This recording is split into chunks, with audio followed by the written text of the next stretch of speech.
नमस्कार प्यारे विद्यार्थियों, मैं सौरभ परमार स्वागत करता हूं आपके अपने इस एजुकेशन प्लेटफॉर्म पर। आज की क्लास हमारी थर्ड क्लास है मैनेजमेंट सब्जेक्ट की, जो कि पटवारी के अंतर्गत आपका सब्जेक्ट ये आता है। अगर आप ये क्लास देख रहे हैं तो निश्चित ही आपको सब कुछ इन्फॉर्मेशन होगा, क्योंकि आज की हमारी कौन सी क्लास है? थर्ड क्लास है। अगर इससे पहले की आपने दो क्लासेस नहीं देखी हुई है तो इस वीडियो के डिस्क्रिप्शन बॉक्स में मैंने उनका लिंक अपलोड कर दिया है, आप यहां से जाकर देख सकते हैं। ठीक है, practice set third management special. तो चलिए शुरू करते हैं आज की क्लास। ये रहा फर्स्ट क्वेश्चन आपकी स्क्रीन पर।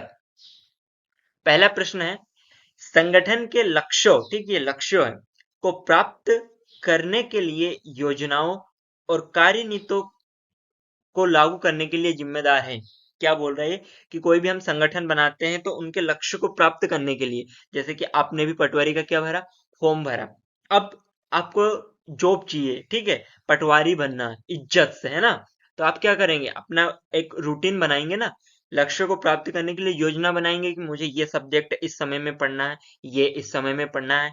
पढ़ेंगे तभी तो बनेंगे, वरना ऐसे तो सब बन जाते हैं। तो वहीं अगर कोई सा भी हम काम कर रहे हैं तो उसकी योजना को बनाना, उसके लिए कौन जिम्मेदार होते हैं? तो ऑप्शन 4 आपके समक्ष है। ऑप्शन फर्स्ट है मध्यम स्तर के प्रबंध, ऑप्शन बी अग्र पंक्ति पर्यवेक्षक, ऑप्शन सी अधिकारी, और ऑप्शन डी है आपका, या फिर दा जिसे बोलते हैं हिंदी में, तकनीकी पर्यवेक्षक। ये थोड़ा टाइपिंग में इश्यू हो गया, उन्होंने इंग्लिश में लिख दिया, बाकी आप आ बा सा दा से समझ सकते हैं, आप बहुत इंटेलिजेंट है ना? चलिए ठीक है। तो इसका क्या हो जाएगा राइट आंसर? अगर आपको पता है तो कमेंट सेक्शन में जरूर बताइए, या आने वाले किसी भी प्रश्न का आंसर अगर आपको पता है तो आप बेझिझक कमेंट सेक्शन में लिखिए, इससे आपकी एक्यूरेसी का पता चलेगा। ठीक है, तो इस प्रश्न का राइट आंसर क्या हो जाएगा? मध्यम स्तर के प्रबंध। क्या हो जाएगा? मध्यम स्तर के प्रबंध, मतलब कि option first is the correct answer of question number first. ठीक है, अब बढ़ते हैं अगले प्रश्न की तरफ। प्रश्न नंबर सेकंड ये रहा आपकी स्क्रीन पर।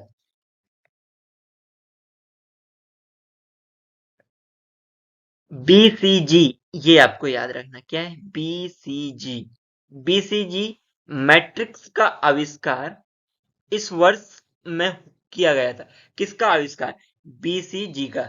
किसका आविष्कार मेरे प्यारे डियर स्टूडेंट? बी, ठीक है। और इसका फुल फॉर्म आपको पता है तो कमेंट सेक्शन में जरूर लिखिएगा, क्योंकि एग्जाम है, हो सकता है कि आपसे फुल फॉर्म ही पूछ ले। तो बी सी जी, मैट्रिक्स का आविष्कार किस वर्ष में होता है? तो किस वर्ष में हुआ था?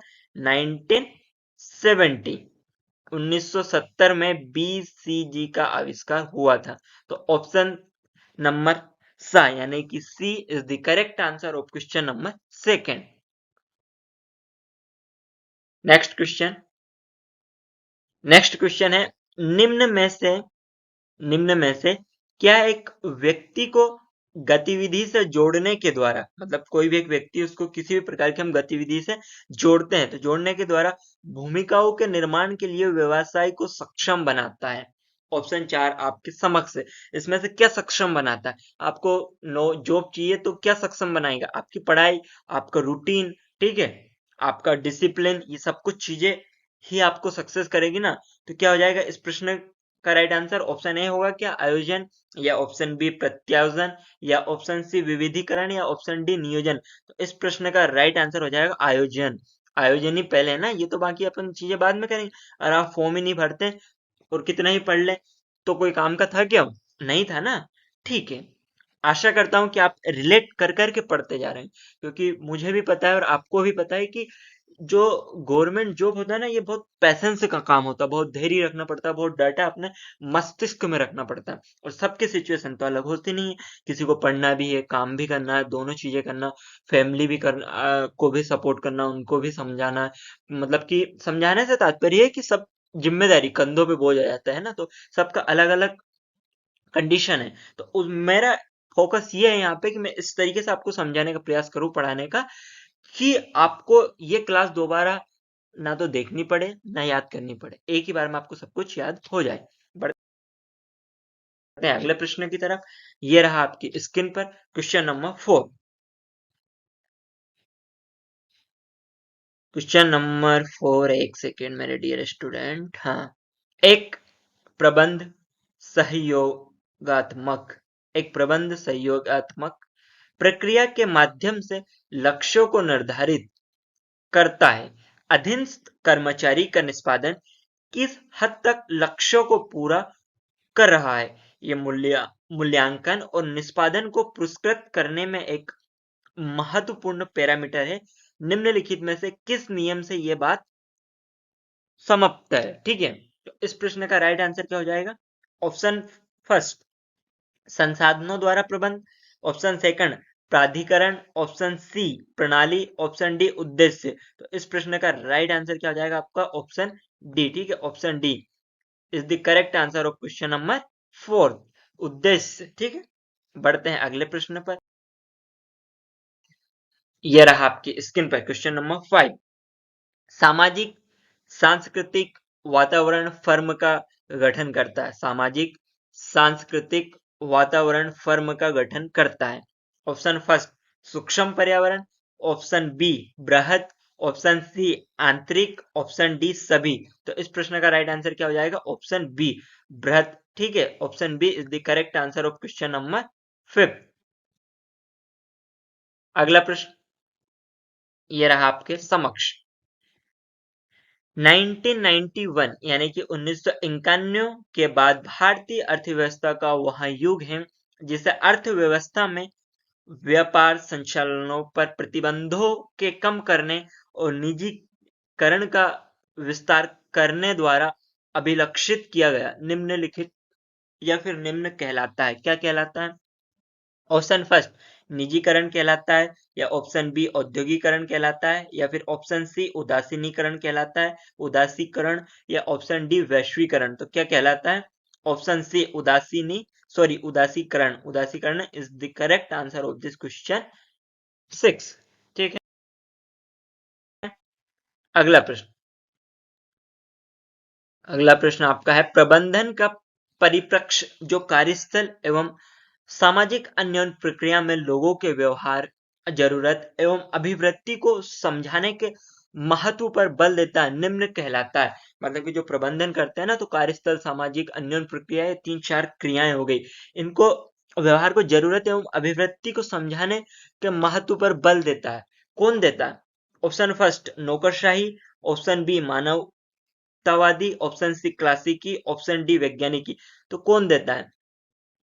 कौन देता है? मानवतावादी। ठीक है, option B is the correct answer of question number 7। आशा करता हूं कि आपको क्लास बहुत अच्छी लग रही होगी, समझ में आ रहा होगा। ऐसे ही आप किसी और सब्जेक्ट के प्रैक्टिस सेट चाहते हैं, वो चाहे पटवारी का एग्जाम हो या अदर स्टेट का या फिर किसी भी चीज का एग्जाम हो, तो आपको बस इतना सा करना है कि कमेंट सेक्शन में लिखना कि सर हमें ये सब्जेक्ट है, हमारा एग्जाम इस डेट को है और हमें इस पे कंटिन्यूसली या फिर जैसा भी आप कहेंगे हमें प्रैक्टिस से चाहिए, या तो इंग्लिश में या हिंदी में, तो मैं आपको अवेलेबल कराऊंगा। बस आपको कमेंट सेक्शन में लिखना है। वो आप किसी भी वीडियो के कमेंट सेक्शन में लिख सकते हैं, कोई इश्यू नहीं है। ठीक है, इसके साथ साथ अगर यूजफुल लगता है तो एक दूसरे के साथ अवश्य शेयर करें। साथ में लाइक, शेयर, सब्सक्राइब करना ना भूलें और बेल आइकन भी प्रेस कर ले ताकि ऐसा ही इंपॉर्टेंट यूजफुल वीडियो आप तक सबसे पहले पहुंचते रहे। Question number 8। उच्च बाजार शेयर और उच्च बाजार विकास दर के साथ पोर्टफोलियो में उत्पाद को निम्न रूप से जाना जाता है। किस रूप में जाना जाता है? Option first, dot. Option second, question mark. Option third, cash flow. Option D, star. ये टाइपिंग मिस्टेक नहीं है, एक्चुअल में ये प्रश्न, जो क्वेश्चन है इसका आंसर ही इंग्लिश में है। तो इसका करेक्ट आंसर हो जाएगा आपका डीओजी, डॉग। ठीक है, dog is the correct answer of this question number 8। अगला प्रश्न, प्रबंधन कार्य जो कर्मचारियों की गतिविधियों से संबंधित होते हैं, अपने लक्ष्य की दिशा में संगठनात्मक प्रदर्शन को निर्धारित करते हैं और आवश्यकता अनुसार सुधार करते हैं, निम्न कहलाते हैं। क्या कहलाते हैं? ऑप्शन फर्स्ट, नियंत्रण। ऑप्शन बी, संगठन। ऑप्शन सी, नियोजन। ऑप्शन डी, अग्र। तो क्या कहलाते हैं? इस प्रश्न का आपका राइट आंसर हो जाएगा option number A. Option number A यानी कि नियंत्रण is the correct answer of question number 9। Got it? Are you getting my point? Next question और आज की क्लास का अंतिम प्रश्न ये रहा आपकी स्क्रीन पर। संगठन के लिए बड़े फैसले लेने के लिए जिम्मेदार है। संगठन जैसे कि आपने देखा होगा गणेश जी, मान लो आप गणेश जी माता जी की स्थापना करते हैं तो ये संगठन ही हो गया ना एक। तो इसमें फैसले क्या हो गए कि ये रहेंगे, लास्ट दिन हम ये करेंगे, कन्या भोज करेंगे, या फिर आपके यहाँ शादी ब्याह, जो कुछ भी आप आसानी से रिलेट कर पा रहे हैं, मैं समझ पा रहा हूँ, है ना। तो उसी के लिए फैसले लेने के लिए जिम्मेदार कौन है? तो वहां का जो अपन जिसको अध्यक्ष बोलते हैं, एक को प्रमुख करते हैं, वो रहता है ना। लेकिन यहाँ पे किसकी बात कर रहे हैं अपन? मैनेजमेंट सब्जेक्ट की। तो उसके अंतर्गत कौन रहेगा?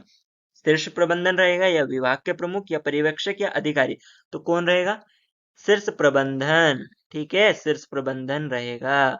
यानी कि इस प्रश्न का राइट आंसर हो जाएगा option number A is the correct answer of question number 10। ठीक है, आज की क्लास होती है समाप्त।